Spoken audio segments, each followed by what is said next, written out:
Daniel, Unang Kabanata. Si Daniel at ang kanyang mga kaibigan sa Babylonia.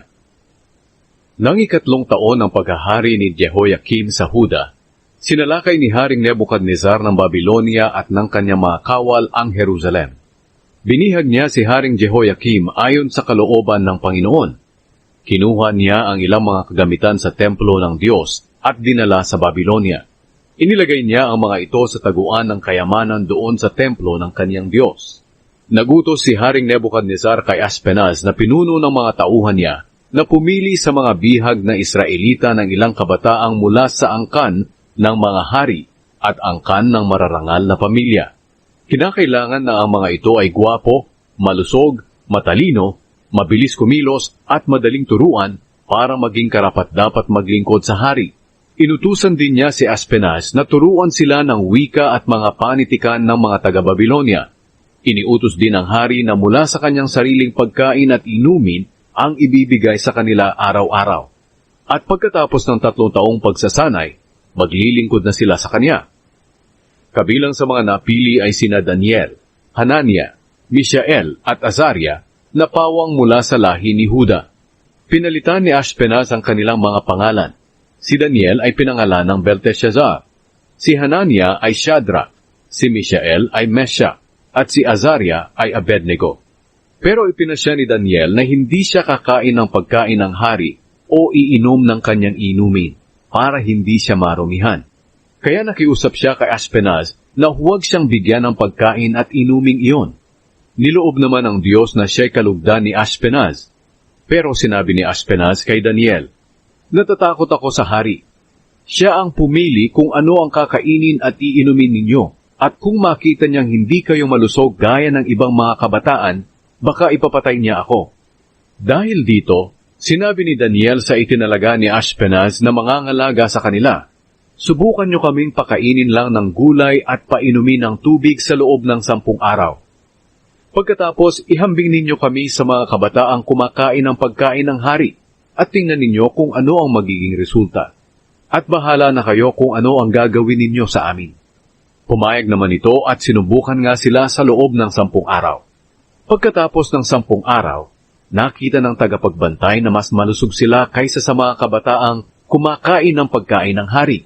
Kaya ipinagpatuloy na lang ang pagbibigay sa kanila ng gulay at tubig sa halip na pagkain at inumin ng hari. Binigyan ng Diyos ang 4 na kabataang ito ng karunungan at pangunawa, pati na ang kaalaman sa iba't ibang literatura. Bukod pa rito, binigyan ng Diyos si Daniel ng karunungan sa pagpapaliwanag ng kahulugan ng mga pangitain at mga panaginip. Pagkalipas ng 3 taon na pagtuturo sa kanila ayon sa utos ni Haring Nebukadnezar, dinala sila ni Aspenaz sa kanya. Nakipag-usap ang hari sa kanila, at napansin ng hari na wala ni isa man sa mga kabataan doon ang makahihigit kina Daniel, Hanania, Mishael at Azaria. Kaya sila ang piniling maglingkod sa kanya. Sa lahat ng itinanong ng hari sa kanila, nakita niya na ang kanilang kaalaman ay 10 ulit na mas mahusay kaysa sa kaalaman ng mga salamangkero at engkantador sa buong kaharian niya.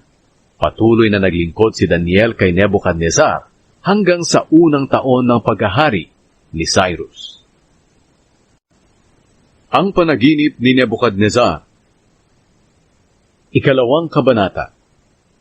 Noong 2 taon ng paghahari ni Nebukadnezar, nagkaroon siya ng mga panaginip na bumabagabag sa kanya, kaya hindi siya makatulog. Ipinatawag niya ang kanyang mga salamangkero, engkantador, mangkukulam at mga astrologo para ipaliwanag nila ang kanyang mga panaginip. Sinabi niya sa kanila, "Nanaginip ako at binabagabag ako nito. Kaya ipinatawag ko kayo dahil gusto kong malaman kung ano ang kahulugan ng panaginip na iyon." Sumagot ang mga astrologo sa hari sa wikang Aramiko, "Mahal na hari, sabihin niyo po sa amin na inyong mga lingkod ang inyong panaginip at ipapaliwanag namin sa inyo ang kahulugan nito."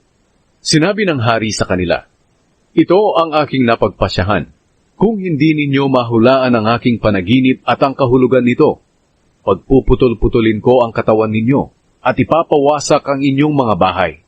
Kung mahuhulaan ninyo ang aking panaginip at maipaliwanag ang kahulugan nito, gagantimpalaan ko kayo at bibigyan pa ng malaking karangalan. Sige, hulaan na ninyo at ipaliwanag ang kahulugan nito. Muli silang sumagot sa hari. Mahal na hari, sabihin niyo po sa amin ang inyong panaginip at ipapaliwanag namin sa inyo ang kahulugan nito. Sinabi ng hari, alam kong pinahahaba lang ninyo ang oras dahil alam ninyong gagawin ko ang sinabi ko sa inyo, na kung hindi ninyo mahulaan at maipaliwanag ang aking panaginip, paparusahan ko kayo katulad ng sinabi ko. Nagkasundo kayong magsinungaling sa akin, sa pag-aakalang magbabago pa ang aking isip sa paglipas ng oras. Hulaan na ninyo kung ano ang aking panaginip, para maniwala ako na marunong talaga kayong magpaliwanag ng kahulugan nito. Sumagot sila sa hari, walang tao sa buong mundo ang makagagawa ng iniuutos ninyo. At wala ring hari gaano man ang kanyang kapangyarihan na mag-uutos ng ganyan sa kanyang mga engkantador, mangkukulam, o mga astrologo. Napakahirap ng inyong hinihingi, mahal na hari. Ang mga Diyos lang ang makakagawa niyan, pero hindi sila naninirahan kasama ng mga tao. Dahil sa sagot nilang ito, galit na galit ang hari, at nag-utos siyang patayin ang lahat ng marurunong na mga tao sa Babylonia. Nang inilabas na ang utos ng hari na patayin ang mga marurunong, hinanap si Daniel at ang kanyang mga kasama para patayin din. Kaya nakipag-usap si Daniel kay Ariok, na kapitan ng mga tagapagbantay ng hari, na siyang inutusan na patayin ang mga marurunong sa Babylonia. Maingat na nagtanong si Daniel sa kanya kung ano ang dahilan ng napakabigat na utos ng hari. Kaya sinabi sa kanya ni Ariok ang nangyari. Pagkatapos pumunta si Daniel sa hari, at hiniling niya na bigyan siya ng panahong maipaliwanag ang kahulugan ng panaginip nito. Pumayag naman ang hari, kaya umuwi si Daniel at ibinalita sa kanyang mga kasamahang sina Anania, Mishael at Azaria ang tungkol sa nangyari. Hiniling niya sa mga ito na manalangin para kaawaan sila ng Diyos sa langit at para malaman nila ang kahulugan ng panaginip ng hari, upang hindi sila patayin kasama ng iba pang marurunong na tao sa Babylonia. Nang gabing iyon, ipinahayag ng Diyos kay Daniel ang panaginip ng hari at ang kahulugan nito sa pamamagitan ng pangitain. At pinuri ni Daniel ang Diyos sa langit. Sinabi niya, purihin ang Diyos magpakailanman. Siya ay matalino at makapangyarihan. Siya ang nagbabago ng panahon. Siya ang nagpapasya kung sino ang maghahari at siya rin ang nag-aalis sa kanila sa trono. Siya ang nagbibigay ng karunungan sa marurunong. Ipinapaliwanag niya ang mahihiwagang bagay na mahirap intindihin. Nasa kanya ang liwanag at nalalaman niya ang anumang nasa kadiliman. O Diyos ng aking mga ninuno, pinupuri ko kayo at pinapasalamatan.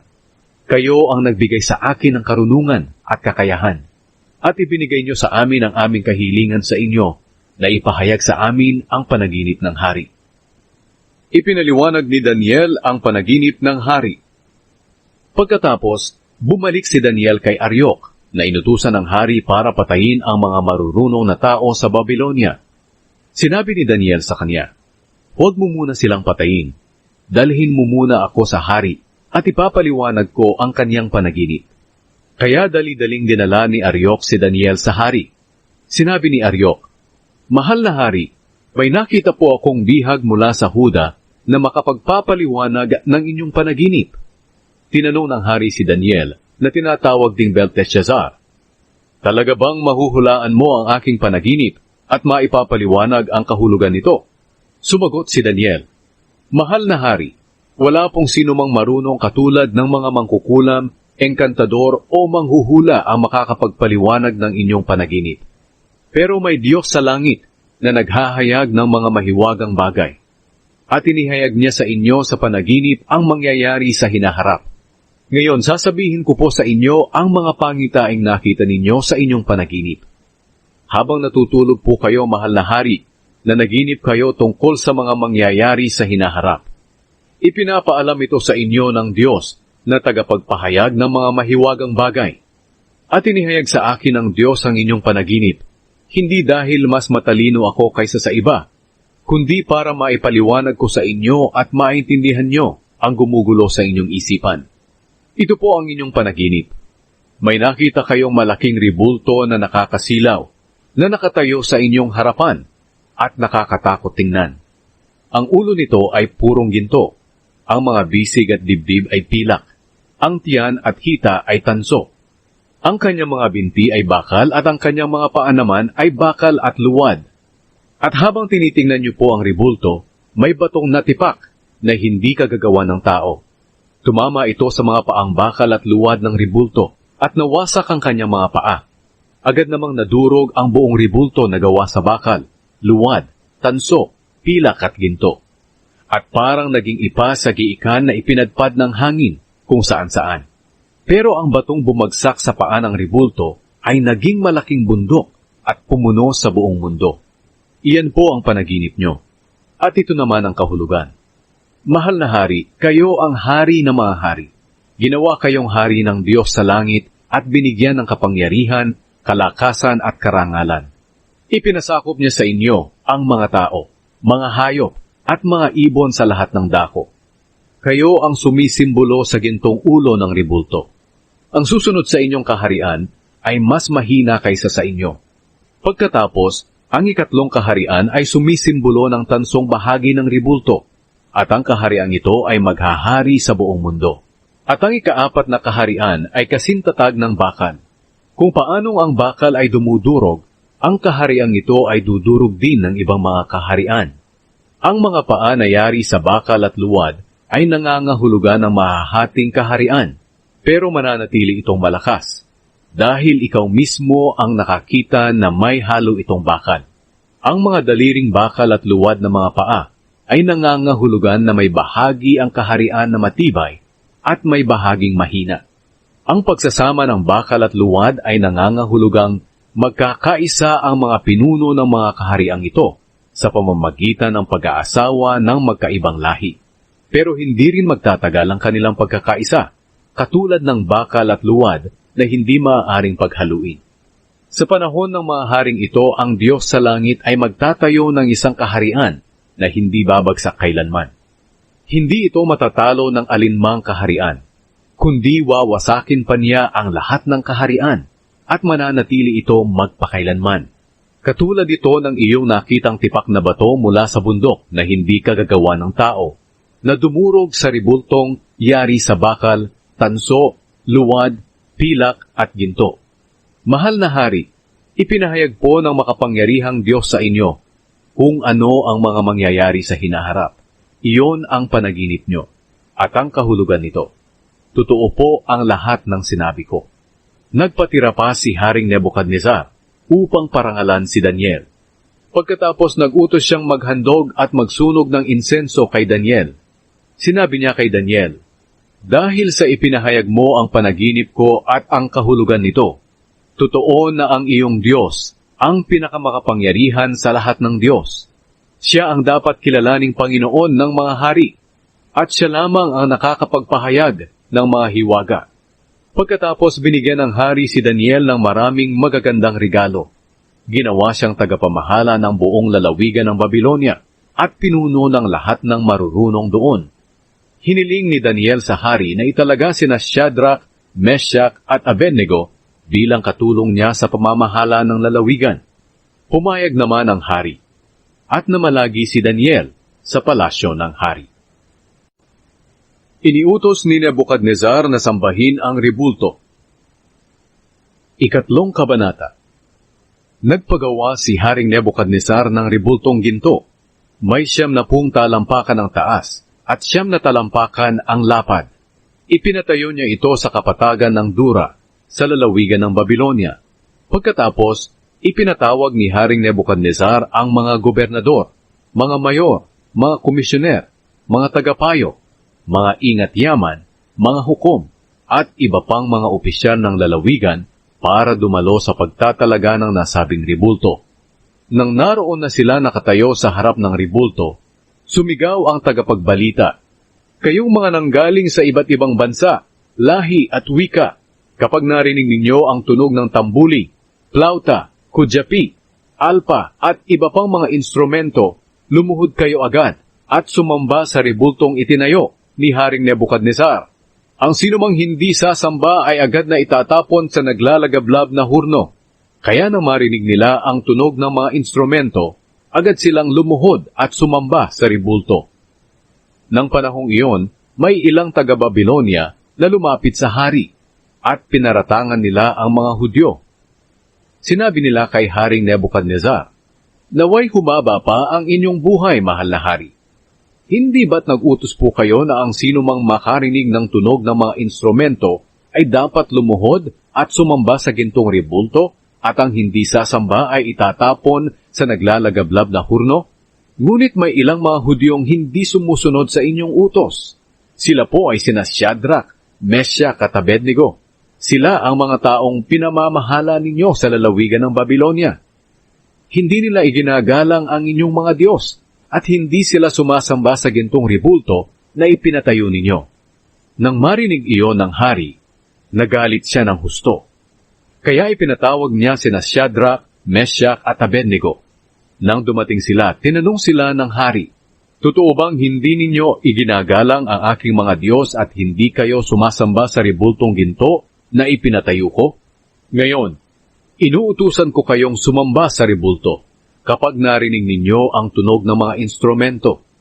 Dahil kung hindi, ipapatapon ko kayo sa naglalagablab na hurno. Tingnan natin kung may Diyos na makakapagligtas sa inyo." Sumagot silang tatlo, "Mahal na hari, wala po kaming masasabi tungkol diyan. Kung talaga pong ganyan ang mangyayari, ililigtas kami ng Diyos na aming pinaglilingkuran mula sa naglalagablab na hurno. Ililigtas niya kami mula sa inyong mga kamay. Pero kung hindi man niya kami iligtas, gusto naming malaman mo na hindi pa rin kami maglilingkod sa inyong mga Diyos o sasamba sa ribultong ginto na ipinatayo ninyo." Dahil sa sagot nilang iyon, lalo pang nagalit ang hari sa kanila at kitang-kita ito sa kanyang mukha. Kaya iniutos niyang painitin pa ang hurno ng 7 ulit. Pagkatapos ay inutusan niya ang kanyang pinakamalalakas na sundalo na gapusin sina Shadrach, Meshach at Abednego at itapon sa naglalagablab na hurno. Kaya iginapos sila ng mga sundalo at itinapon sa hurno na hindi na inalis ang kanilang mga damit. Dahil sa pinainit pang lalo ng hari ang hurno, namatay ang mga sundalong nagtapon sa kanila dahil sa lagablab ng apoy. At silang tatlo na nakagapos ay bumagsak sa naglalagablab na hurno.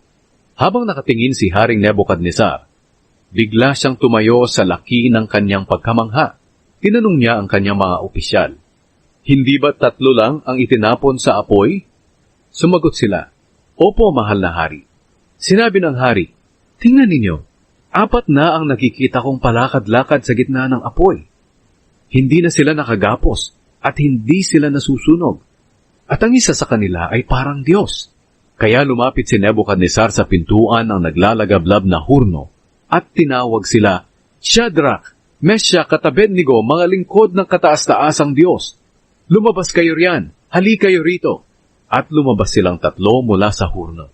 Pagkatapos, nagtipon sa kanila ang mga gobernador, mayor, komisyoner, at ang iba pang mga opisyal ng hari.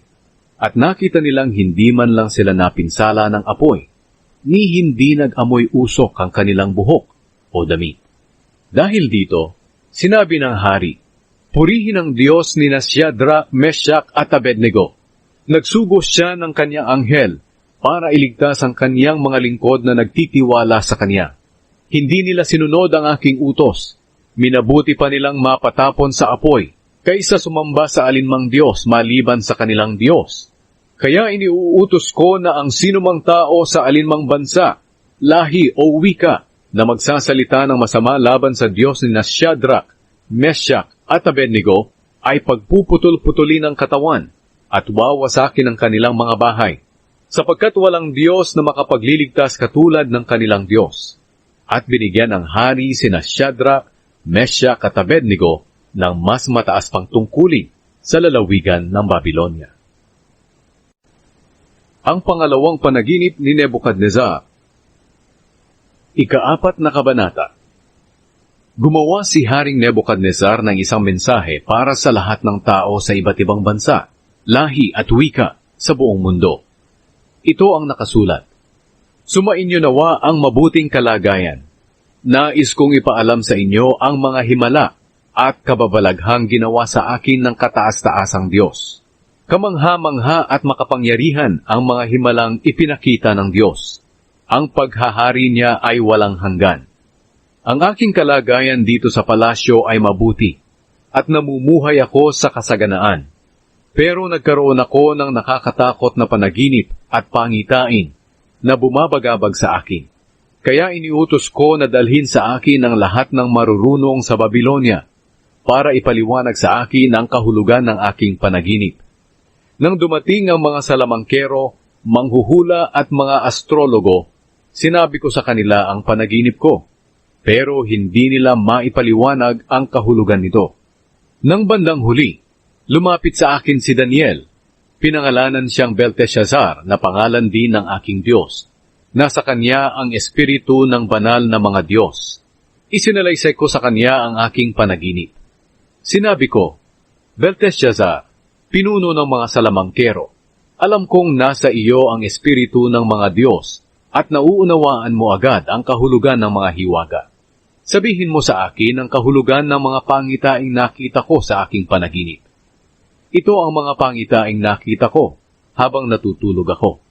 Nakita ko ang isang napakataas na punong kahoy sa gitna ng mundo. Lumaki at tumaas ito hanggang sa langit, kaya kitang-kita ito kahit saang bahagi ng mundo. Mayabong ang kanyang mga dahon, at marami ang kanyang bunga na maaaring kainin ng lahat. Ang mga hayop ay sumisilong dito at ang mga ibon ay namumugad sa kanyang mga sanga, at dito kumukuha ng pagkain ang lahat ng nilalang. Nakita ko rin sa panaginip ang isang anghel na bumaba mula sa langit. Sumigaw siya, "Putulin ninyo ang punong kahoy na iyan at ang mga sanga nito. Alisin ang mga dahon nito at itapon ang mga bunga. Bugawin ninyo ang mga hayop na sumisilong at ang mga ibon na namumugad sa mga sanga nito. Pero hayaan ninyo ang tuod sa gitna ng kaparangan para maging talian ng bakal at tanso. Ang taong sinisimbolo ng punong iyon ay laging mababasa ng hamog at kakain ng damo kasama ng mga hayop. Sa loob ng 7 taon ay mawawala siya sa katinuan at magiging isip hayop. Ito ang hatol na sinabi ng anghel para malaman ng lahat na ang kataas-taasang Diyos ang siyang may kapangyarihan sa kaharian ng mga tao. At maaari niyang ipasakop ang mga ito kahit kanino niya gustuhin, kahit nasa pinakaabang tao. Ito ang panaginip ko, Belteshazzar. Sabihin mo sa akin ang kahulugan nito, dahil wala ni isa man sa mga marunong sa aking kaharian ang makapagpaliwanag sa akin ng kahulugan nito. Pero maipapaliwanag mo ito, sapagkat nasa iyo ang espiritu ng mga Diyos." Ipinaliwanag ni Daniel ang kahulugan ng panaginip. Nabagabag at natakot si Daniel na tinatawag ding Belteshazzar nang marinig niya ito. Kaya sinabi sa kanya ng hari, "Belteshazzar, huwag kang mabagabag sa panaginip ko at sa kahulugan nito." Sumagot si Belteshazzar, "Mahal na hari, sana ang inyong panaginip at ang kahulugan nito ay sa inyong mga kaaway mangyari at hindi sa inyo. Ang napanaginipan ninyong punong kahoy na lumaki at tumaas hanggang langit na kitang-kita sa buong mundo na may mayayabong na dahon at maraming bunga na maaaring kainin ng lahat.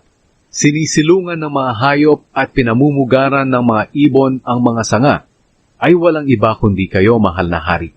Sapagkat kayo po ay naging makapangyarihan. Ang kapangyarihan nyo ay abot hanggang langit, at ang inyong nasasakupan ay umabot sa iba't ibang dako ng mundo." Sinabi pa ni Daniel, "Nakita nyo rin, mahal na hari, ang isang anghel na bumaba mula sa langit na sumisigaw, 'Putulin ninyo ang punong kahoy pero hayaan ninyo ang tuod nito sa lupa na natatalian ng bakal at tanso. Hayaang mabasa ng hamog at kakain kasama ng mga hayop sa gubat sa loob ng 7 taon. Mahal na hari, ito po ang ibig sabihin ng pangitaing niloob ng kataas-taasan na Diyos na mangyari sa inyo. Itataboy kayo at ilalayo sa mga tao, at maninirahan kayong kasama ng mga hayop sa gubat. Kakain kayo ng damo tulad ng baka, at palagi kayong mababasa ng hamog. Pagkatapos ng 7 taon, kikilalanin nyo ang kataas-taasang Diyos, na siyang may kapangyarihan sa mga kaharian ng mga tao at maaari niyang ipasakop ang mga ito kahit kanino niya gustuhin. Tungkol naman po sa sinabi ng anghel na hayaan lang ang tuod, ang ibig sabihin noon ay ibabalik sa inyo ang kaharian nyo kung kikilalanin nyo na ang Diyos ang siyang naghahari sa lahat. Kaya mahal na hari, pakinggan nyo po ang payo ko. Tigilan nyo na po ang inyong kasamaan. Gumawa kayo ng matuwid at maging maawain sa mga dukha. Kung gagawin nyo po ito, baka sakaling manatili kayong maunlad. Ang lahat ng ito'y nangyari sa buhay ni Haring Nebuchadnezzar. Pagkalipas ng 1 taon mula nang ipaliwanag ni Daniel ang kahulugan ng kanyang panaginip, ganito ang nangyari. Habang namamasyal si Haring Nebuchadnezzar sa bubong ng kanyang palasyo sa Babylonia, sinabi niya, "Talagang makapangyarihan ang Babylonia, ang itinayo kong maharlikang bayan, sa pamamagitan ng aking kapangyarihan at para sa aking karangalan." Hindi pa siya halos natatapos sa pagsasalita. May tinig mula sa langit na nagsabi, "Haring Nebuchadnezzar, makinig ka. Binabawi ko na sa iyo ang iyong kapangyarihan bilang hari. Itataboy ka mula sa mga tao, at maninirahan kang kasama ng mga hayop sa gubat. Kakain ka ng damo na parang baka. Pagkatapos ng 7 taon ay kikilalanin mo ang kataas-taasang Diyos na siyang may kapangyarihan sa mga kaharian ng mga tao, at maaari niyang ipasakop ang mga ito kahit kanino niya gustuhin." Nangyari nga agad kay Nebuchadnezzar ang sinabi ng tinig. Itinaboy siya mula sa mga tao at kumain ng damo na parang baka.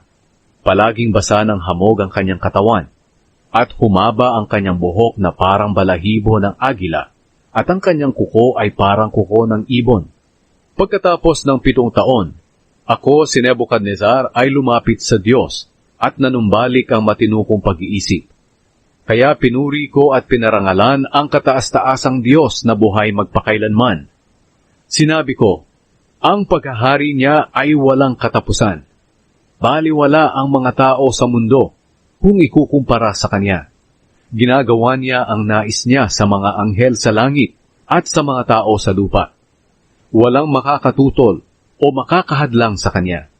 Nang manumbalik na ang aking katinuan, ibinalik din sa akin ang karangalan at kapangyarihan bilang hari. Muli akong tinanggap ng aking mga opisyal at mga tagapayo, at ako'y naging mas makapangyarihan kaysa dati. Kaya ngayon pinupuri ko't pinararangalan ng hari ng langit, dahil matuwid at tama ang lahat niyang ginagawa, at ibinabagsak niya ang mga mapagmataas. Ang piging ni Belshazzar. 5 Kabanata. Noong si Belshazzar ang hari ng Babylonia, naghanda siya ng malaking piging para sa kanyang 1,000 marangal na mga bisita. Habang nagiinuman sila, ipinakuha ni Belshazzar ang mga tasang ginto at pilak na kinuha ng ama niyang si Nebuchadnezzar sa templo ng Diyos sa Jerusalem. Ipinakuha niya ang mga ito para gamitin nila ng kanyang mga marangal na mga bisita, ng kanyang mga asawa, at ng iba pa niyang mga asawang alipin. Nang madala na sa kanya ang mga tasa, ginamit nila ito para inuman. At habang sila'y nagiinuman, pinupuri nila ang kanilang mga Diyos na gawa sa ginto, pilak, tanso, bakal, kahoy at bato. Walang ano-ano'y may nakitang kamay ang hari na sumusulat sa pader ng palasyo malapit sa ilawan. Dahil dito nanginig at namutla ang hari sa tindi ng takot. Kaya sumigaw siya na ipatawag ang marurunong sa Babylonia, ang mga salamangkero, mga astrologo at mga manghuhula. Nang dumating sila, sinabi niya sa kanila, "Ang sinumang makabasa ng nakasulat na iyan at makapagpaliwanag ng kahulugan, ay bibihisan ko ng maharlikang damit at pasusuotan ko ng gintong kwintas. At siya'y magiging pangatlong pinakamataas na pinuno sa aking kaharian." Lumapit ang mga marurunong upang basahin ang nakasulat sa pader. Pero hindi nila kayang basahin o maipaliwanag sa hari ang kahulugan nito. Kaya lalong natakot at namutla si Haring Belshazzar. Litong-lito naman ang isip ng kanyang marangal na mga bisita. Nang marinig ng reyna ang kanilang pagkakagulo, lumapit siya sa kanila at sinabi, "Mabuhay ang mahal na hari. Huwag kang matakot o mag-alala, dahil may isang tao sa iyong kaharian na nasa kanya ang espiritu ng banal na mga Diyos. Noong panahon ng iyong amang si Haring Nebuchadnezzar, ang taong ito ay nagpamalas ng kanyang karunungan, tulad sa karunungan ng mga Diyos. Ginawa siya ng iyong ama na pinuno ng mga salamangkero, engkantador, manghuhula at mga astrologo. Siya ay si Daniel na pinangalanan ng hari na Belteshazzar. May pambihira siyang kakayahan at karunungan.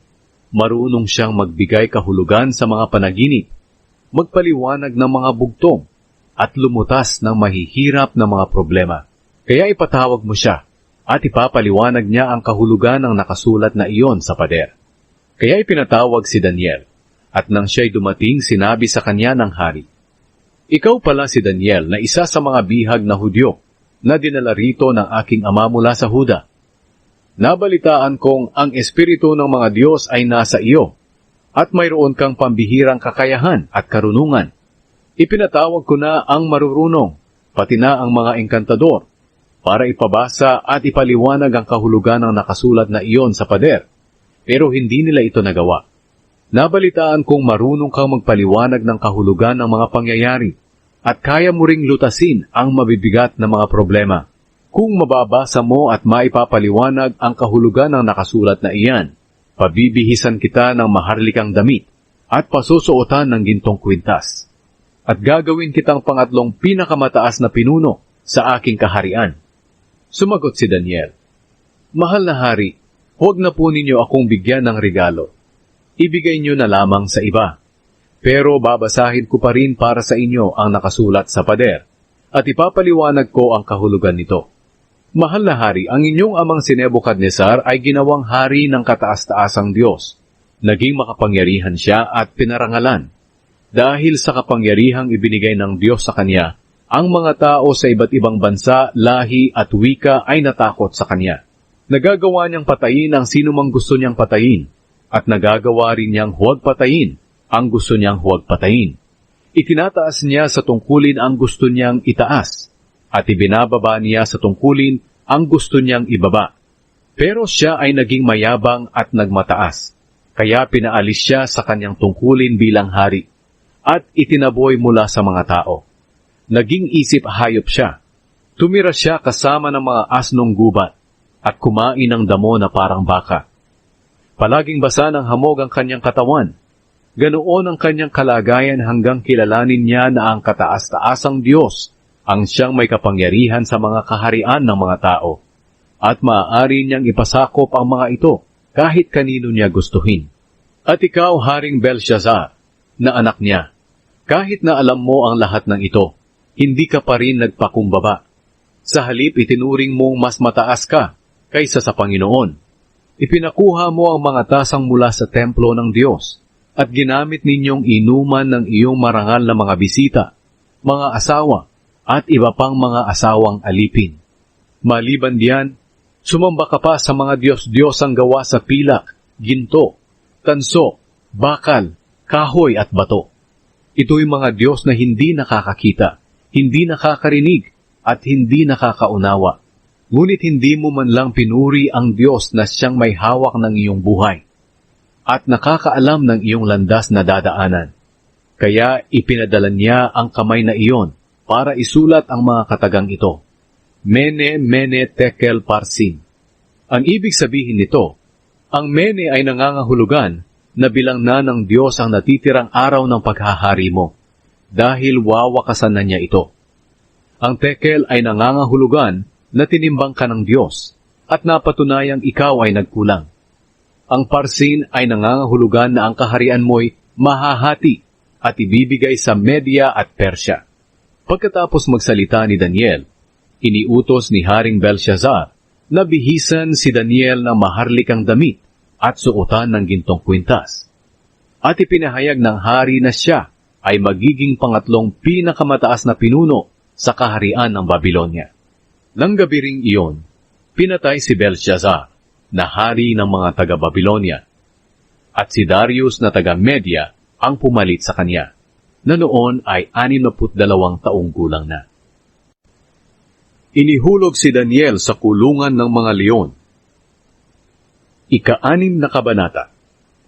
Pumili si Haring Darius ng 120 gobernador para mamahala sa kanyang buong kaharian. Ang mga gobernador na ito ay nasa ilalim ng pamamahala ng 3 administrador at isa sa kanila ay si Daniel. Ginawa ito para hindi mahirapan sa pamamahala ang hari. Si Daniel ang natatangi sa kanilang lahat dahil sa kanyang pambihirang kakayahan. Kaya binalak ng hari na siya ang gawing tagapamahala ng buong kaharian. Dahil dito, ang 2 pang kasama niyang administrador at mga gobernador ay naghanap ng kamalian sa pamamahala ni Daniel para paratangan siya. Pero wala silang makita dahil si Daniel ay tapat sa kanyang tungkulin at maaasahan. Kaya sinabi nila, wala tayong maipaparatang sa kanya, maliban kung hahanap tayo ng kasalanan na may kaugnayan sa kautusan ng kanyang Diyos.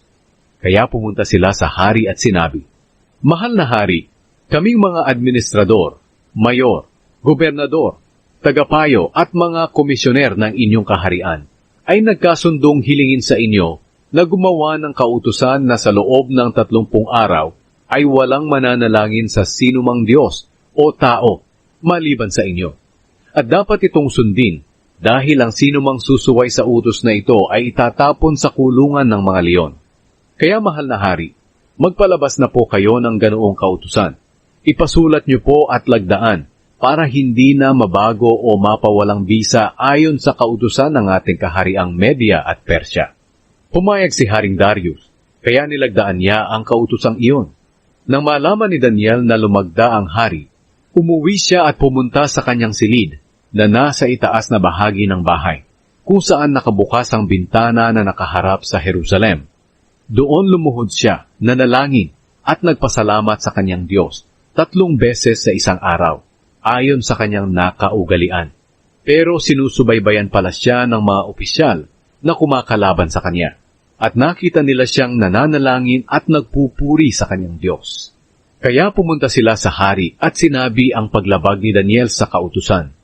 Sinabi nila sa hari, Mahal na hari, hindi ba't lumagda kayo ng kautusan na sa loob ng 30 araw ay walang mananalangin sa alinmang Diyos o tao maliban sa inyo?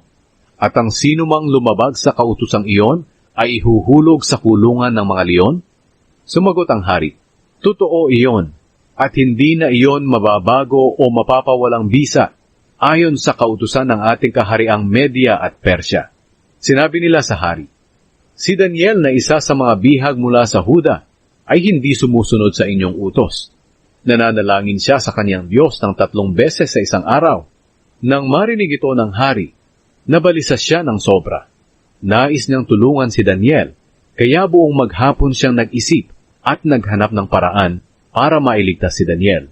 Nagtipong muli ang mga opisyal ng hari at sinabi, Mahal na hari, alam niyo naman na ayon sa kautusan ng Media at Persya, kapag nagpalabas ang hari ng kautusan, ay hindi na ito maaaring baguhin. Kaya iniutos ng hari na hulihin si Daniel at ihulog sa kulungan ng mga leon. Sinabi ng hari kay Daniel, Iligtas ka nawa ng iyong Diyos na patuloy mong pinaglilingkuran. Pagkatapos sinakpan ng isang malaking bato ang kulungan na pinaghulugan kay Daniel at tinatakan ng singsing ng hari at ng singsing ng mga marangal sa kaharian para walang sino mang magbubukas nito. Pagkatapos ay umuwi si Haring Darius sa palasyo niya. Hindi siya kumain ng gabing iyon at hindi rin humiling na siya ay aliwing at hindi siya makatulog.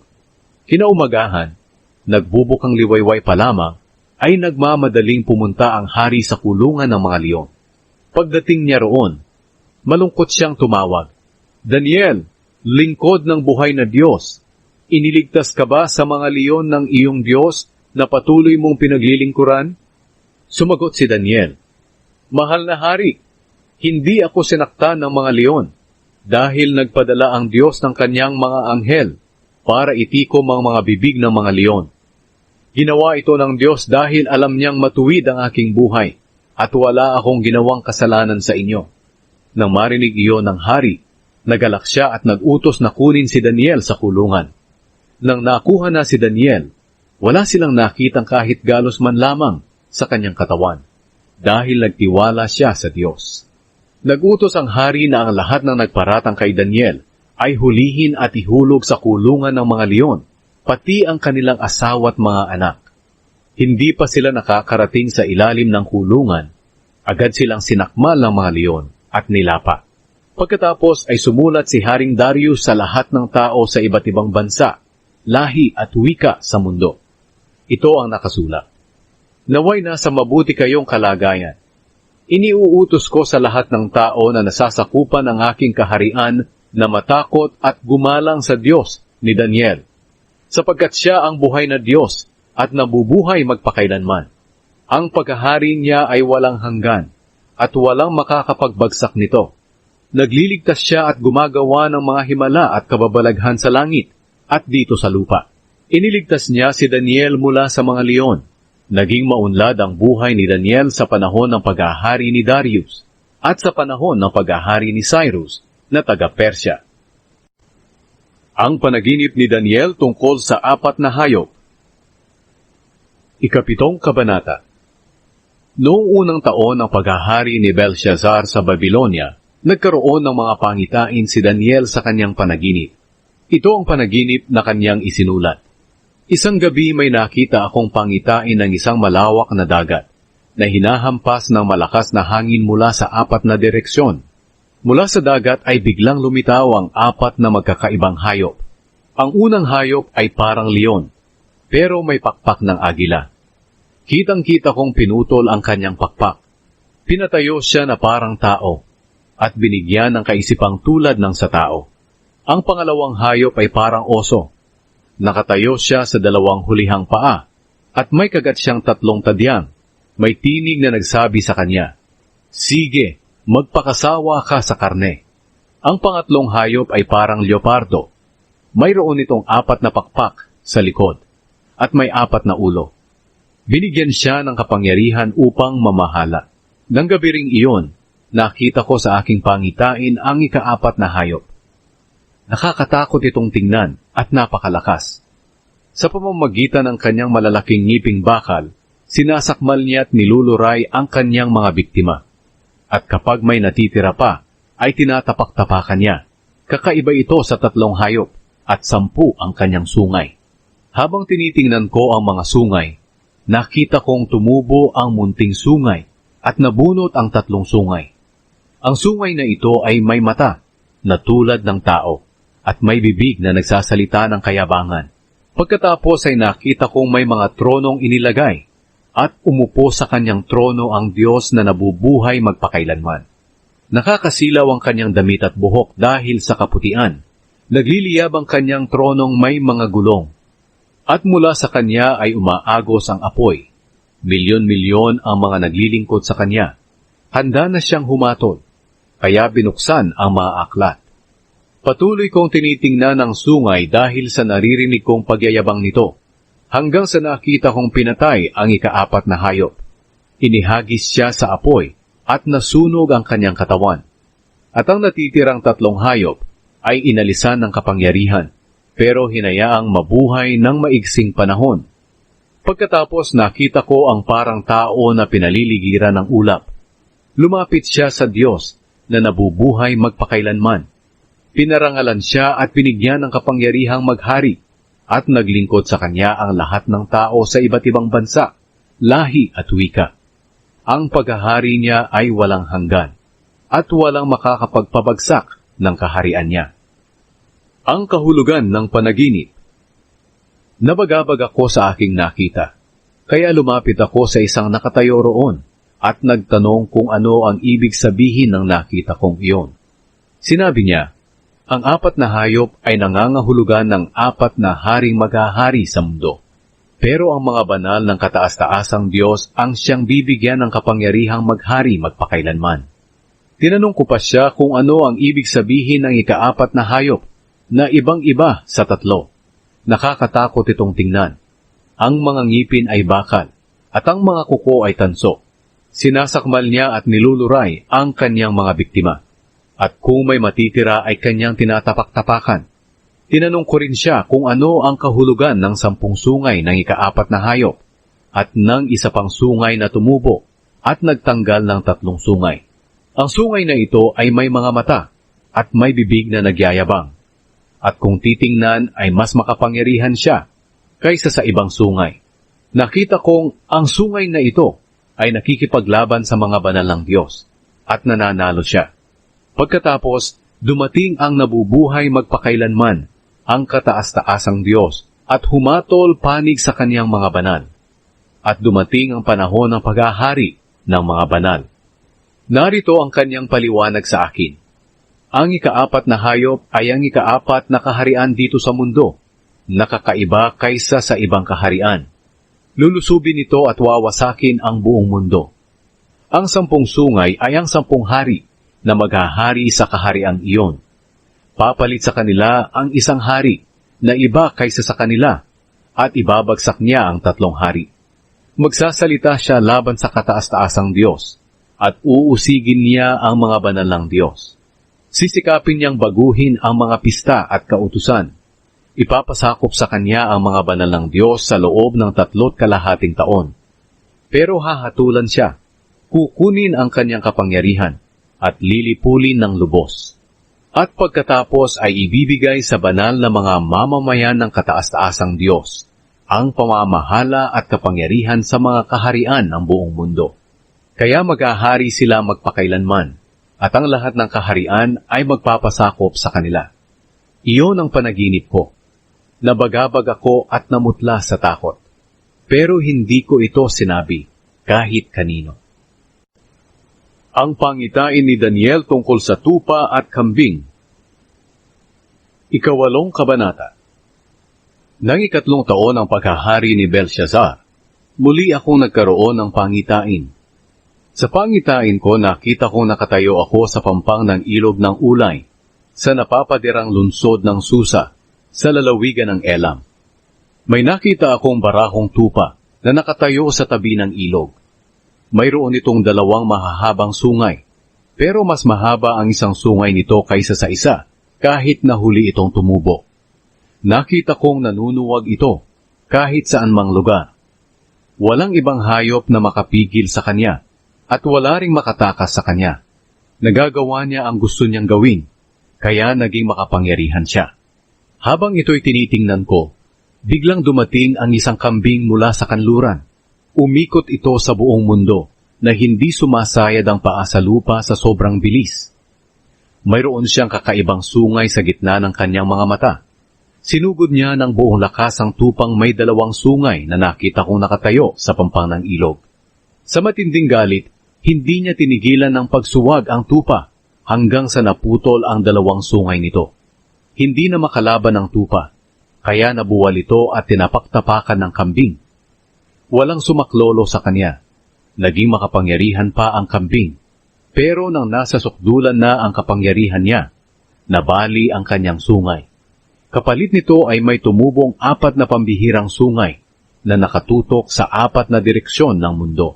Ang isa sa kanila ay tinubuan ng isang maliit na sungay.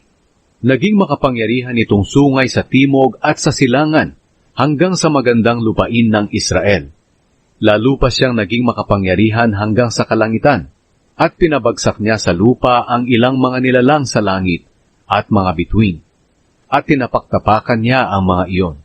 Itinuring niya ang kanyang sarili na higit na makapangyarihan kaysa sa pinuno ng mga nilalang sa langit.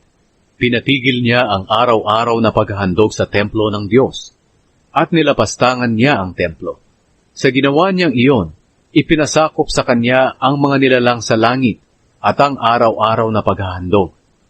Binaliwala niya ang katotohanan at nagtagumpay siya sa kanyang mga ginawa. Narinig kong nag-uusap ang 2 anghel. Ang isang anghel ay nagtatanong sa isa, hanggang kailan kaya tatagal ang mga pangyayaring ito na nasa pangitain? Ang pagpapatigil sa araw-araw na paghahandog, ang paglapastangan sa templo na magiging dahilan para pabayaan ito, at ang pagyurak sa mga nilalang sa langit. Sumagot ang isa, ito'y mangyayari sa loob ng 2,300 umaga at hapon, at pagkatapos ay lilinisin ang templo. Ipinaliwanag ni Gabriel ang kahulugan ng pangitain. Habang nakatingin ako sa pangitaing iyon at nag-iisip kung ano ang kahulugan noon, biglang tumayo sa harap ko ang parang tao. Pagkatapos may narinig akong tinig ng tao mula sa ilog ng ulay na nagsabi, Gabriel, ipaliwanag mo sa kanya ang kahulugan ng pangitain. Nang lumapit si Gabriel sa akin, nagpatira pa ako sa takot. Sinabi niya sa akin, Anak ng tao, dapat mong maintindihan na ang iyong pangitain ay tungkol sa katapusan ng panahon. Habang nakikipag-usap siya sa akin, nawalan ako ng malay at napadapa sa lupa. Pero hinawakan niya ako at ibinangon. Sinabi niya, Sasabihin ko sa iyo kung ano ang mangyayari sa hinaharap kapag ibinuhos na ng Diyos ang kanyang galit, dahil naitakda na ang katapusan ng panahon. Ang tupang may dalawang sungay ay ang kaharian ng Media at Persya. Ang kambing naman ay ang kaharian ng Gresya, at ang malaking sungay sa gitna ng kanyang mga mata ay ang unang hari.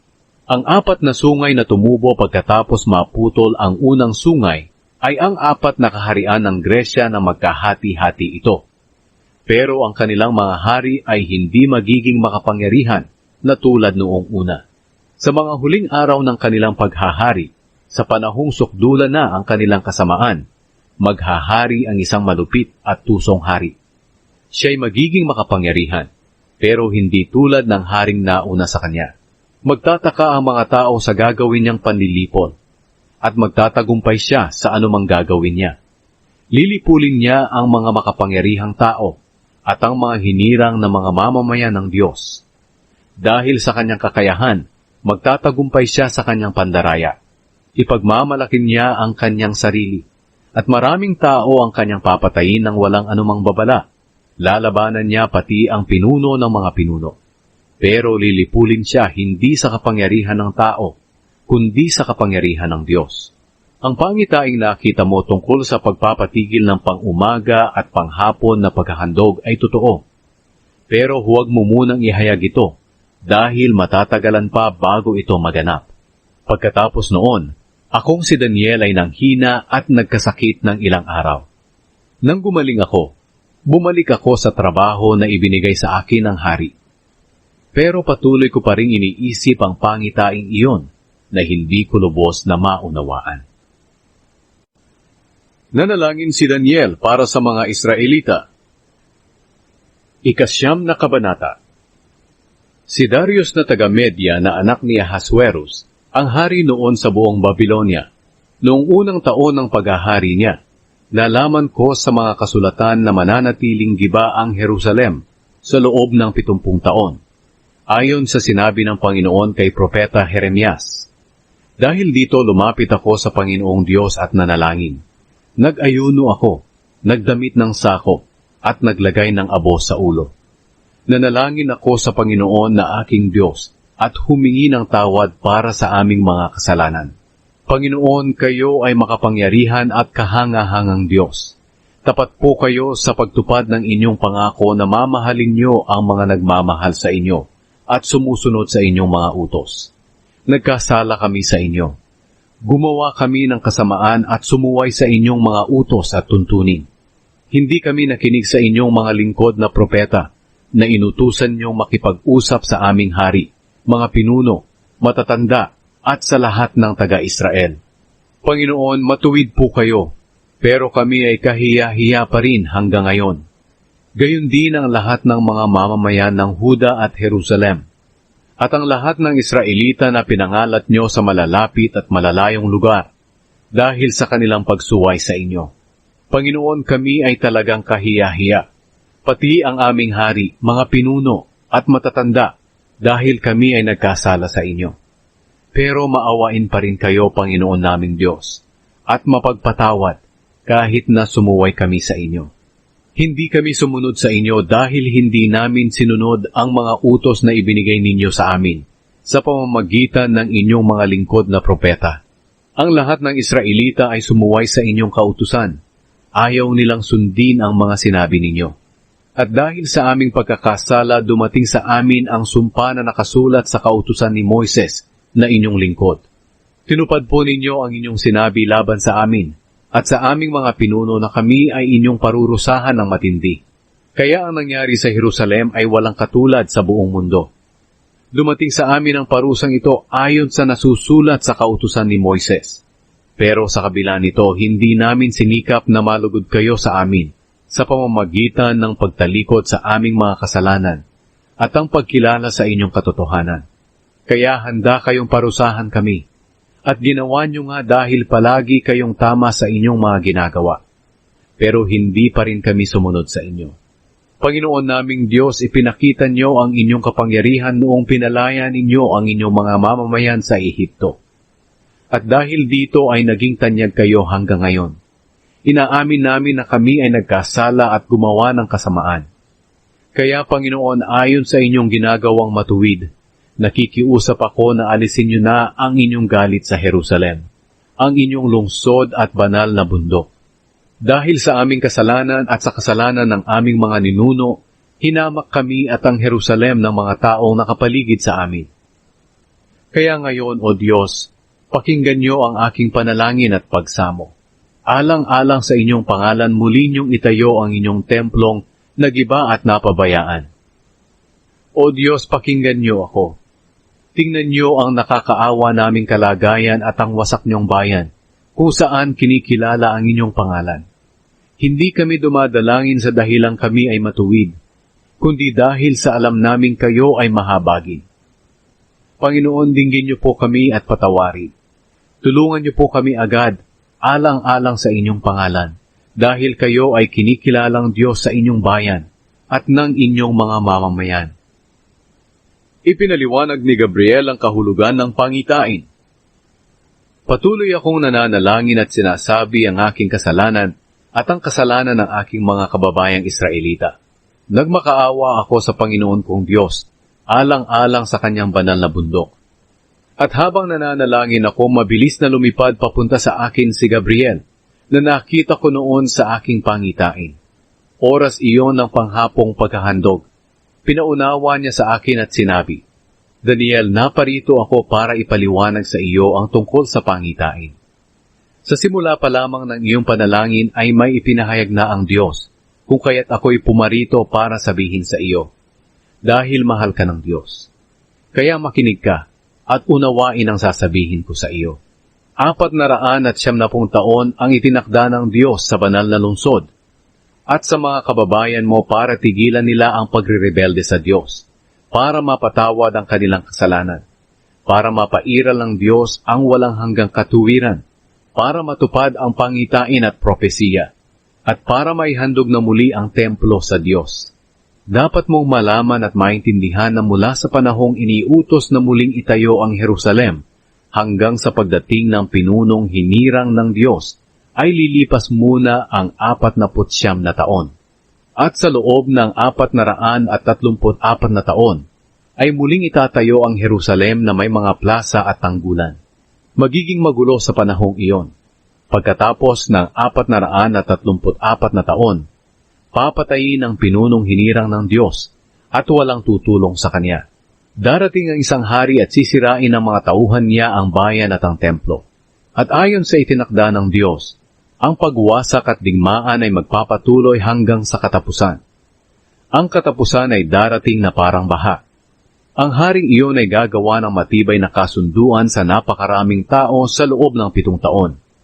Pero pagkatapos ng 3 taon at kalahati, patitigilin niya ang mga paghahandog at ilalagay niya ang kasuklam-suklam na bagay na magiging dahilan ng pagpapabaya sa templo.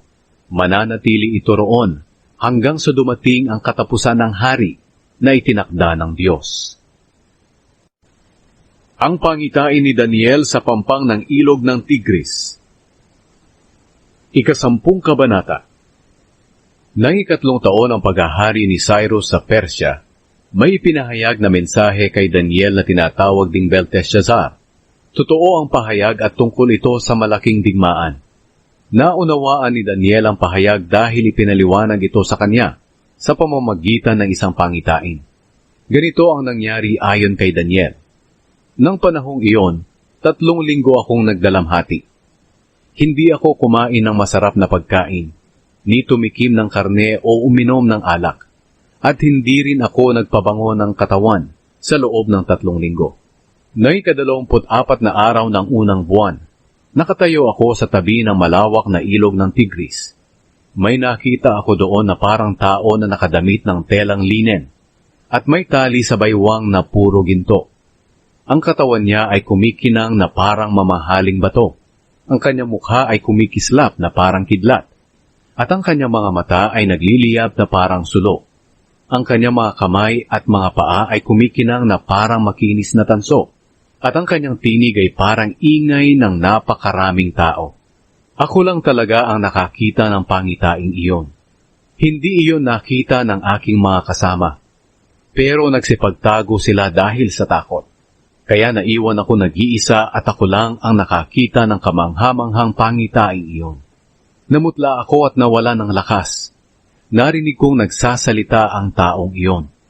At habang nagsasalita siya, nawalan ako ng malay at nasubsob sa lupa. Hinawakan at tinulungan niya ako habang nanginginig pa ang aking mga kamay at mga tuhod. Sinabi niya, "Daniel, mahal ka ng Diyos. Tumayo ka at makinig ng mabuti sa sasabihin ko sa iyo. Dahil isinugo ako ng Diyos dito sa iyo." Pagkasabi niya noon, nanginginig akong tumayo. Sinabi niya sa akin, "Daniel, huwag kang matakot, sapagkat sa unang araw pa lamang ng iyong pagpapakumbaba sa Diyos at sa hangad mong maunawaan ang pangitain, sinagot na ang iyong dalangin. Kaya pumarito ako para dalhin ang kasagutan sa iyong dalangin. Pero hindi ako nakarating agad dito, dahil sa loob ng 21 araw ay hinadlangan ako ng pinuno ng kaharian ng Persya. Mabuti na lang at tinulungan ako ni Mikael na pinuno ng mga anghel, dahil ako lang ang nakikipaglaban sa pinuno ng Persya. Narito ako ngayon para ipaliwanag sa iyo kung ano ang mangyayari sa iyong mga kababayang Israelita sa hinaharap. Dahil ang iyong pangitain ay tungkol sa mga mangyayari sa hinaharap. Habang nagsasalita siya sa akin, napayuko na lang ako at hindi nakapagsalita. Hinipo ako sa bibig nitong parang tao at nakapagsalita akong muli. Sinabi ko sa kanya na nakatayo sa aking harapan, "Ginoo, nabagabag po ako at nawala ng lakas dahil sa pangitaing nakita ko. Paano ako makikipag-usap sa inyo? Gayong wala na akong lakas at halos hindi na ako makahinga." Kaya muli niya akong hinipo at bumalik ang aking lakas. Sinabi niya sa akin, "Ikaw na mahal ng Diyos, huwag kang matakot o mag-alala. Magpalakas ka at magpakatatag ka." Nang masabi niya ito sa akin, muli akong lumakas. Sinabi ko sa kanya, "Ituloy niyo po ang pagsasalita, dahil pinalakas niyo na ako." Sumagot siya, "Kinakailangang bumalik ako sa pakikipaglaban sa pinuno ng Persya. Pagkatapos darating naman ang pinuno ng Gresya. Pero alam mo ba kung bakit ako pumarito sa iyo? Naparito ako para ipaliwanag sa iyo ang nakasulat sa aklat ng katotohanan. Sa aking pakikipaglaban, walang ibang tumulong sa akin kundi si Mikael lamang, ang pinuno ng Israel." 11 kabanata. Noong unang taon ng paghahari ni Darius na taga-Media, ako ang tumulong at nagtanggol kay Mikael. Ang mga hari ng Hilaga at Timog. Sasabihin ko sa iyo ngayon ang katotohanan. 3 pang hari ang maghahari sa Persya. Ang ika-4 na hari na susunod sa kanila ay mas mayaman pa kaysa sa mga nauna. Sa pamamagitan ng kanyang kayamanan, magiging makapangyarihan siya, at susulsulan niya ang ibang kaharian na makipaglaban sa Gresya. Pagkatapos, isa pang makapangyarihang hari ang darating. Maraming bansa ang kanyang sasakupin at gagawin niya ang gusto niyang gawin. Kapag siya'y naging makapangyarihan na, mawawasak ang kanyang kaharian at mahahati sa 4 na bahagi ng daigdig. Pero hindi ang kanyang mga angkan ang maghahari dito. Ang mga haring papalit sa kanya ay hindi makakapamahala, tulad ng kanyang pamamahala. Kukunin ang kanyang kaharian at ibibigay sa iba. Ang hari ng Timog ay magiging makapangyarihan, pero isa sa kanyang mga general ay magiging mas makapangyarihan kaysa sa kanya.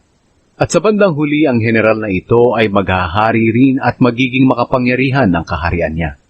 Pagkalipas ng ilang taon, magsasanib ang 2 kahariang ito, dahil ipapaasawa ng hari ng Timog ang anak niyang babae sa hari ng Hilaga. Pero hindi magtatagal ang kapangyarihan ng babae pati ang kapangyarihan ng hari ng Hilaga. Sapagkat sa panahong iyon, papatayin ng babae at ang kanyang asawa at anak, pati ang mga naglilingkod sa kanya. Sa bandang huli maghahari sa timog ang kapatid ng babae.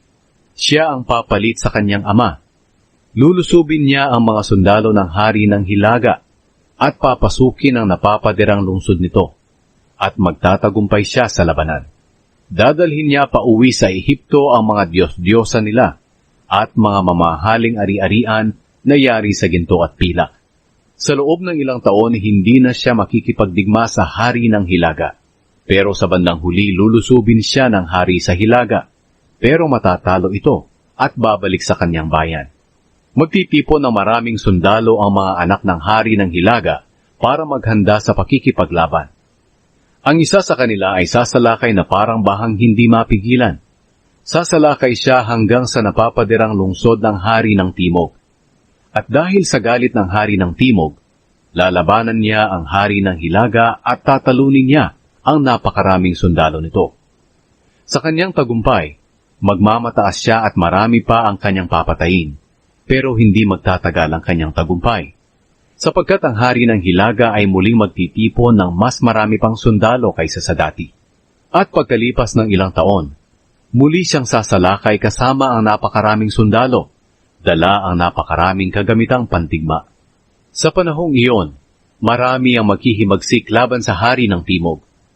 Isa na sa mga ito ang mga kababayan mong Israelita na mapupusok.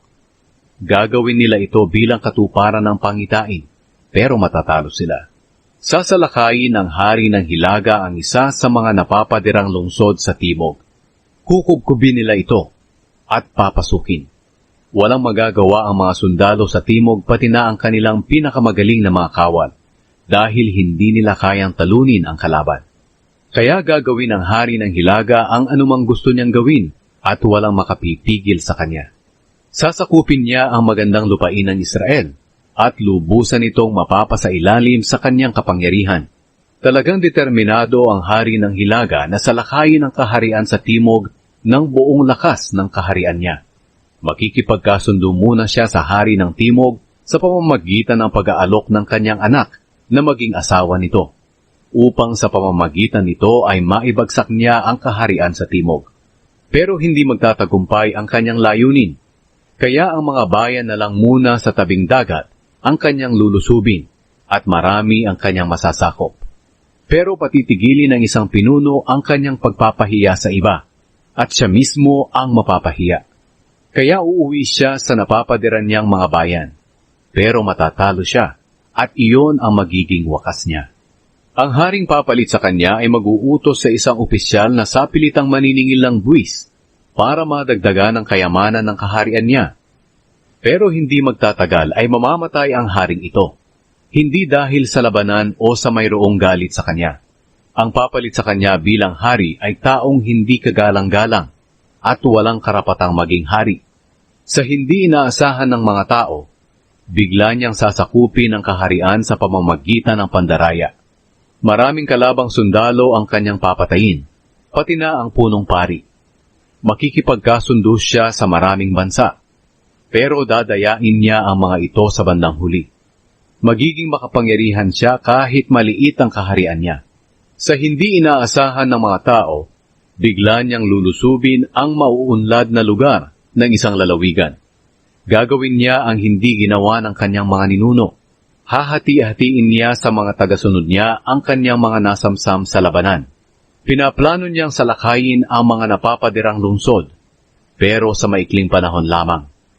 Maglalakas loob siyang salakayin ng hari ng Timog na may marami at malakas ring hukbo, pero matatalo ang hari ng Timog dahil sa katusuhan ng kanyang mga kalaban. Papatayin siya ng sarili niyang mga tauhan, kaya matatalo ang kanyang mga sundalo at marami sa kanila ang mamamatay. Ang dalawang haring ito ay magsasama pero pareho silang magsisinungaling at mag-iisip ng masama laban sa isa't isa. Pareho silang hindi magtatagumpay sa kanilang binabalak laban sa isa't isa. At magpapatuloy ang labanan nila dahil hindi pa dumarating ang takdang panahon. Ang hari ng Hilaga ay uuwi sa kanyang bayan, dala ang maraming nasamsam na kayamanan mula sa digmaan. Pero bago siya umuwi, uusigin niya ang mga mamamayan ng Diyos at ang kanilang relihiyon. At pagkatapos ay saka siya uuwi sa sarili niyang bayan. Sa takdang panahon ay muli niyang lulusubin ang kaharian sa timog. Pero ang mangyayari ay hindi na katulad ng nangyari noon, sapagkat lulusubin siya ng hukbong pandagat mula sa kanluran. At dahil dito uurong siya at babalik sa kanyang bayan. Ibubunto niya ang kanyang galit sa mga mamamayan ng Diyos at sa kanilang relihiyon. Pero magiging mabuti siya sa mga tumalikod sa kanilang relihiyon. Uutusan ng hari ng Hilaga ang kanyang mga sundalo na lapastanganin ang templo na papalibutan ng pader. Ipapatigil niya ang araw-araw na paghahandog at ilalagay ang kasuklam-suklam na bagay na magiging dahilan ng pag-iwan sa templo. Aakitin niya sa pamamagitan ng panlilinlang ang mga tumalikod sa kanilang relihiyon para gumawa ng hindi mabuti. Pero lakas loob siyang lalabanan ng mga taong tunay na tapat sa Diyos. Ang mga taong nakakaunawa ng katotohanan ay magtuturo sa maraming tao. Pero uusigin sila sa loob ng ilang araw. Ang ilan sa kanila ay papatayin sa pamamagitan ng espada o susunugin. At ang ilan ay bibihagin o kukunin ang kanilang mga ari-arian. Sa panahon na inuusig sila, iilan lang ang tutulong sa kanila. Pero maraming hindi tapat ang sasama sa kanila. Uusigin ang ilang nakakaunawa ng katotohanan upang maging dalisay at malinis ang kanilang mga buhay hanggang sa dumating ang katapusan na darating sa takdang panahon. Gagawin ng hari ng Hilaga ang anumang gusto niyang gawin. Ituturing niyang higit ang kanyang sarili kaysa sinumang Diyos at hahamakin niya ang Diyos na higit kaysa sa lahat ng Diyos. Magtatagumpay siya hanggang sa panahon na ipakita ng Diyos ang kanyang galit. Dahil kailangang mangyari ang mga bagay na itinakda ng Diyos na dapat mangyari. Hindi niya kikilalanin ng Diyos ng kanyang mga ninuno o ang Diyos na mahal ng mga babae. Ituturing niyang higit ang kanyang sarili kaysa sa mga iyon. Wala siyang pahahalagahang Diyos, maliban sa Diyos na nananalakay ng mga napapadirang bayan. Pararangalan niya ang Diyos na ito na hindi kilala ng kanyang mga ninuno. Hahandugan niya ito ng mga ginto, pilak, mamahaling bato, at ng iba pang mamahaling mga regalo. Lulusubin niya ang pinakamatibay na mga lungsod sa tulong ng Diyos na iyon na hindi kilala ng kanyang mga ninuno. Pararangalan niya ang mga taong mabuti sa kanya sa pamamagitan ng pagbibigay sa kanila ng kapangyarihang mamahala sa maraming tao. At bibigyan niya sila ng lupain bilang gantimpala. Pagdating ng wakas, makikipaglaban ang hari ng timog sa hari ng Hilaga. Pero lulusubin siya ng hari ng Hilaga na may mga karwahing pandigma, mga nangangabayong sundalo, at mga hukbong pandagat. Lulusubin niya ang maraming bansa at maninira na parang baha. Lulusubin niya pati ang magandang lupain ng Israel at maraming tao ang mamamatay. Pero makakatakas ang Edom, ang Moab, at ang mga pinuno ng Amon. Maraming bansa ang kanyang lulusubin, kabilang dito ang Ehipto. Mapapasa kanya ang mga ginto, pilak, at ang lahat ng kayamanan ng Ehipto. Sasakupin din niya ang Libya at Ethiopia. Pero may mga balitang magmumula sa silangan at hilaga na babagabag sa kanya. Kaya sasalakay siya sa matinding galit, at maraming tao ang kanyang lilipulin ng lubusan. Magtatayo siya ng maharlikang tolda sa pagitan ng dagat at ng banal na bundok. Pero mamamatay siya nang wala man lang tutulong sa kanya. Ang pahayag ng anghel tungkol sa huling panahon. 12 kabanata. Sa panahong iyon, darating si Mikael, ang makapangyarihang pinuno na nagtatanggol sa iyong mga kababayan. Magiging mahirap ang kalagayan sa mga panahong iyon. At ang matinding kahirapang ito ay hindi pa nangyayari mula nang naging bansa ang Israel. Pero ililigtas sa paghihirap ang iyong mga kababayan na ang mga pangalan ay nakasulat sa aklat. Bubuhayin ang marami sa mga namatay na. Ang iba sa kanila ay tatanggap ng buhay na walang hanggan. Pero ang iba ay isusumpa at ilalagay sa kahihiyang walang hanggan. Ang mga taong nakakaunawa ng katotohanan at nagtuturo sa mga tao na mamuhay na matuwid ay magniningning na parang bituin sa langit magpakailanman. Pero Daniel, isara mo muna ang aklat na ito at huwag mo munang sabihin sa mga tao ang mensahe nito hanggang sa dumating ang katapusan. Habang hindi pa ito ipinapahayag, marami ang magsisikap na unawain ang mga nangyayari. Pagkatapos niyang sabihin iyon, may nakita pa akong 2 taong nakatayo sa magkabilang pampang ng ilog. Nagtanong ang isa sa kanila sa taong nakadamit ng telang linen na nakatayo sa mataas na bahagi ng ilog. Gaano kaya katagal bago matapos ang mga nakakamanghang pangyayaring iyon? Itinaas ng taong nakadamit ng telang linen ang kanyang 2 kamay. At narinig kong sumumpa siya sa Diyos na buhay magpakailanman. Sinabi niya, matatapos ito sa loob ng 3 taon at kalahati, kapag natapos na ang paghihirap ng mga mamamayan ng Diyos. Hindi ko naintindihan ang kanyang sagot, kaya tinanong ko siya, ano po ba ang kalalabasan ng mga pangyayaring iyon? Sumagot siya, sige na Daniel, hayaan mo na iyon. Dahil ang sagot sa tanong mo'y mananatiling lihim at hindi maaaring sabihin hanggang sa dumating ang katapusan. Marami sa mga nakakaunawa ng katotohanan ang lilinisin ng kanilang buhay at mauunawaan nila ang mga sinasabi ko. Pero ang masasama ay patuloy na gagawa ng masama at hindi makakaunawa ng mga sinasabi ko. Lilipas ang 1,270 araw mula sa panahon ng pagpapatigil ng araw-araw na paghahandog at paglalagay ng kasuklam-suklam na bagay na magiging dahilan ng pag-iwan sa templo hanggang sa dumating ang katapusan.